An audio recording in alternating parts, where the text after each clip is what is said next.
I'm moving on now to example number 4.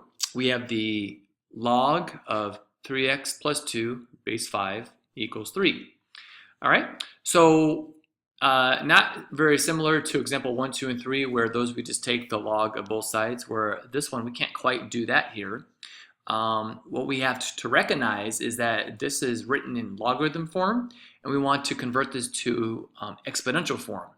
So if I have log base b of x equals a, well, that is equivalent to, if I write it in exponential form, of b to the power of a equals x, right? So those guys, you can go back and forth. This is log form, and this is exponential form, where we can go back and forth. So that's what I'm going to do here.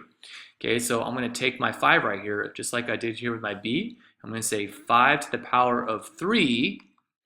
So here, take the base of my log, and I set that and I put the exponent of what it's equal to, and that's equal to 3x plus 2.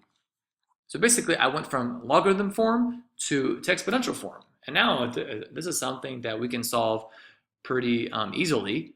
5 to the power of 3 is 125. All right, and then I'm going to go ahead and subtract 2 from both sides. So that's 123 equal to 3x. Alrighty. And then I'm going to go ahead and divide. I'm going to divide by 3 on both sides right there. And let's see, that's going to be 30, 40, 41. That's right, 41 there. And let me just make one other comment here before we end this example. If you remember the graph of a log graph, it's always positive, meaning all of the x values are always going to, or its y values are always going to be positive. So I think it's real important that you actually check your answer just to make sure that your result is going to be a positive value. Because if the result is negative, then that means that it's not an answer.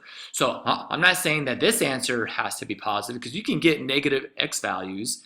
That is possible, but when you plug it back in, it better be positive. And if it's not, then you would just say, scratch it out and say, no, that's an extraneous solution, and that's not going to be part of it. So if I just kind of do a mental check, if I put in some positive number and I add, multiply by 3, I add 2, I take the log of it, I mean, yeah, like that's going to be a positive value right here. So I think we're good to go right now, but you always just want to make sure that you check that.